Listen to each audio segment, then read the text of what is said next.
Wrestling with Snipes. Today we'll be reviewing AEW All Out from Chicago, Illinois, September 7th, 2024. The show kicks off with Maxwell, Jacob Friedman, MJF versus Daniel Garcia. Garcia attacks MJF before the bell, and this one is underway. They trade submissions. There's a crossface by MJF. Garcia reverses it into a sharpshooter, which is reversed into an armbar. Then MJF goes for the Canadian Destroyer, but Garcia collapses. He is exhausted. Then Garcia hits the guillotine. It looks like MJF's hand is gonna fall for the third time, but Garcia doesn't let MJF's arm fall, and then he hits a big pile driver. 1, 2, MJF kicks out. Then Garcia goes for a top rope pile driver, but MJF bites Garcia. He hits him with a low blow. Ref doesn't see it. He rolls up Garcia. 1, 2, 3. MJF picks up the victory. After the match, MJF offers to shake Garcia's hand, and Garcia kicks him low, takes him to the top rope, and hits a top rope pile driver. Then the next contest is for the tag team champions, as the champions, the Young Bucks, defend against the BCC, Claudio and Wheeler Yuta. Yuta and Matt Jackson start off. They lock up. Jackson takes down Yuta and he starts gloating. Then he's hit by a double shoulder block from the BCC. Nigel calls them the BBC. What is going on there? The Bucks take over, working over Yuta. Quick tags, cutting off the ring. Then there's a double foot stomp by the Young Bucks, but he makes the hot tag to Claudio, and Claudio goes around uppercutting everyone. The Bucks hit the double foot stomp, but then Yuta makes the hot tag to Claudio, and he hits uppercuts all over the place. He even goes on the outside of the ring and hits the uppercut. Then he hits a crossbody in the ring, and Yuta hits a German suplex with a bridge. 1, 2, he kicks out. Then Yuta gets hit by the X Factor by the Young Bucks. Then Claudio hits a spinning uppercut from the second rope, and he is reversed into the EVP trigger. EVP trigger. 1, 2, he kicks out. Then Wheeler hits a big suicide dive. Claudio hits a big swing in the ring. Yuta then goes for a splash, but one of the Jacksons gets their knees up, rolls up Yuta. 1, 2, 3. The Young Bucks retain the tag team championship. In the next contest for the International Championship, the champion Will Ospreay defends against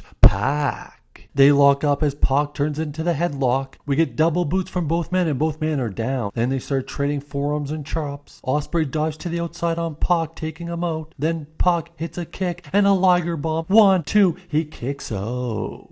Then Ospreay goes for a cutter on the apron, but he gets caught, and Pac hits him with a German suplex. Then Pac hits a poison Rana, and then right into the brutalizer by Pac, but he doesn't give up. Pac goes for the Black Arrow, but Ospreay gets his knees up, rolls him up. 1, 2, he kicks out. Pac then goes for another brutalizer, but Ospreay gets out of it and hits his own poison Rana. 1, 2, oh my god, he kicked out. Then he goes for a poison Rana from the top rope, but it gets reversed, and Ospreay hits a forearm behind the head. Then he hits a Styles Clash and the O2 and the Oz Cutter. 1, 2, 3. Ospreay retains the title, and Ricochet looks from the back very happy. Then the next contest is a Chicago street fight with Willow Nightingale and Chris Statlander. Willow hits a power bomb into the corner, but it only gets a 2 count. Then Statlander hits her own power bomb, and this one through the announce table.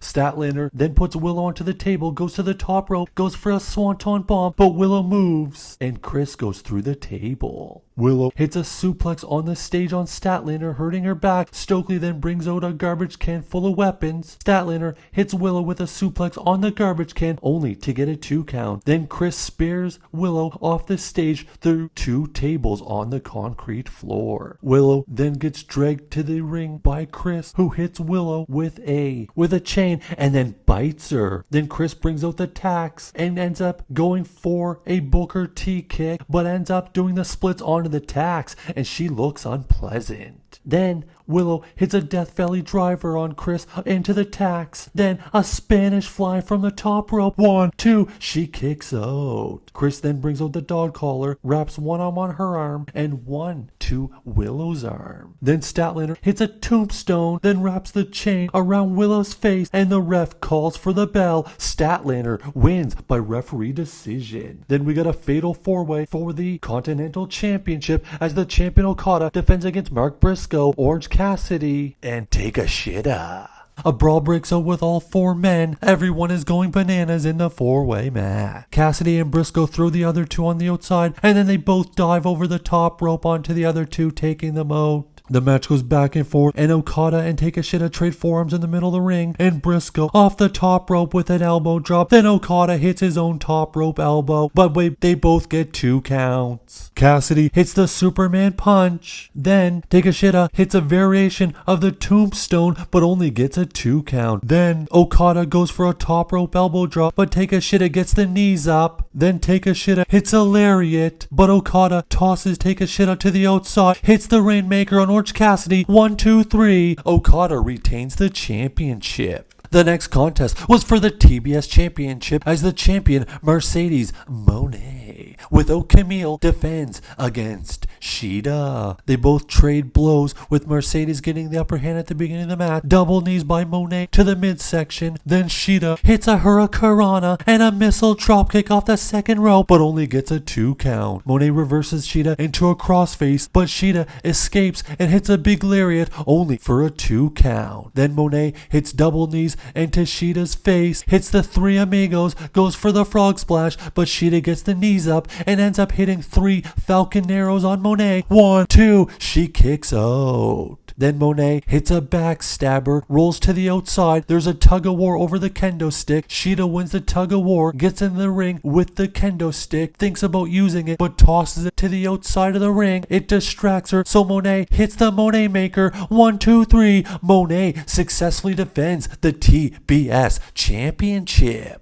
Then the next contest, the World Heavyweight Championship, as the champion Bryan Danielson against Jack Perry. They lock up at the beginning of the match, and Perry hits an arm drag. Then he hits a drop kick to Danielson on the outside against the barricade. Perry working on Bryan's neck. Then Perry hits elbows and a backdrop off the top rope by Danielson. Danielson hits the label lock, but Perry gets to the rope to break the submission. Danielson kicks Perry's chest on the apron. Bryan then hits a suplex off the apron to the floor, and Jack Perry is hurting. Then Danielson hits a knee drop from the top rope onto Perry. Then there's a ref bump, and the Young Bucks run out and beat down Danielson. Then they hit a Meltzer driver. Wheeler, Yuta, and Claudio come out to chase away the Young Bucks. Perry pins Bryan, but only gets a 2 count. Then Perry goes for a spear, but gets hit by the knee by Danielson. Danielson then hits a second big knee, but Perry kicks out, and the crowd is going crazy because Danielson hits a third knee. 1, 2, 3. He retains the championship. But then Luchasaurus attacks Danielson after the match, and out comes Christian Cage, which looks like he's going to cash in his title shot, but Moxley shows up, stands in the way, and then out comes the trio champs, who also stand in the way, and Christian backs away. Then Pac grabs Yuta, holding him back as Jon Moxley puts a bag over Danielson's head, suffocates him. What is going on? The BCC attack Bryan Danielson, leaving him laying. And then it was time for the main event of the evening, the unsanctioned steel cage match between Swerve Strickland and Adam Hangman Page. Swerve attacks him before the match, chokes him as the cage is being lowered. Prince Nana throws weapons into the cage as the cage is being lowered, and Hangman hits a German, and the match begins. Swerve then hits Page with a chair. Swerve throws barbed wire, and he is busted wide open. Swerve hits Hangman with a chair 3 times. Then he lawn darts Hangman into a chair in the corner. Swerve brings out a cinder block, and he hits Hangman with a backdrop onto the cinder block, but only gets a 2 count. Then he hits a Swerve stomp through the table. 1, 2. Oh my god, Hangman kicks out. Then Hangman hits a powerbomb onto the cinder block, but somehow Swerve gets a kick out. Then he hits a powerbomb against the cage, and then he hits a host call by Swerve, but only another 2 count.